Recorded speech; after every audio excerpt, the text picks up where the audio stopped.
This is Brother Marc and Rose Dwyer, and we have the wonderful blessing today to talk about Psalm 10. The Psalms written by King David. Psalms 10 is an interesting psalm because it seems like it's less about thanksgiving, like we normally see these songs and praises, but this one seems to have particular negative commentary on wicked and oppressors, particularly those that financially oppress people. And what's interesting is that from texts like these and texts like "for the love of money is the root of all evil" leads people sometimes to think that God disfavors or frowns upon prosperity for his children. And the reality is he doesn't frown on prosperity. In fact, God wants to bless us. But the problem is not with the blessing, it's what it does to some people. Riches and fame and power tends to change the nature of man. And man's evil nature, unfortunately, in a lot of cases, when he puts himself into a position that's superior to others, will tend to, rather than use that blessing to be a greater blessing to others, will use that to elevate himself and to actually oppress others, to oppress the poor, to make them feel smaller, and to do evil things because they can.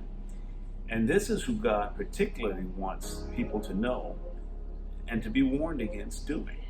And so this psalm again and again points out that the Lord is the protector of the poor, and the Lord is the protector of the humble.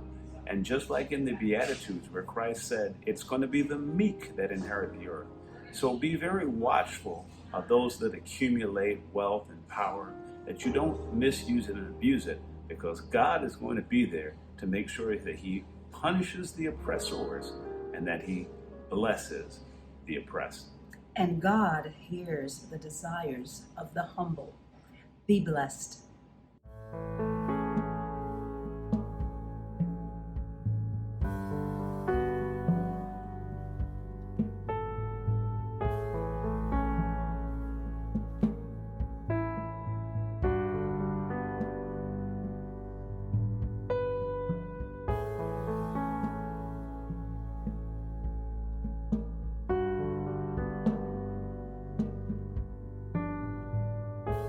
Thanks for joining us today.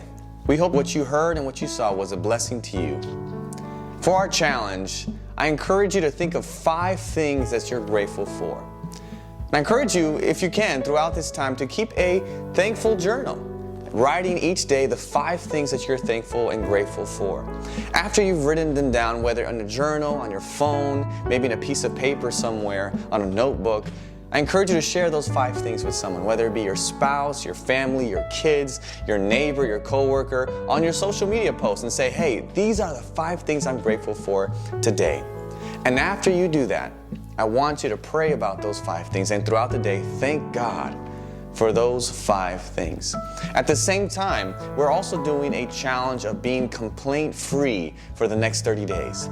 If you have a wristband as the ones that we've provided for complaint-free, or maybe just a watch that you wear, and if at any point throughout the day you think of a negative thought or you have a complaint and are ungrateful, what you need to do is switch that band or that watch from one hand to the other. So let's say I have a negative thought. I'm switching the band on my right hand to my left hand.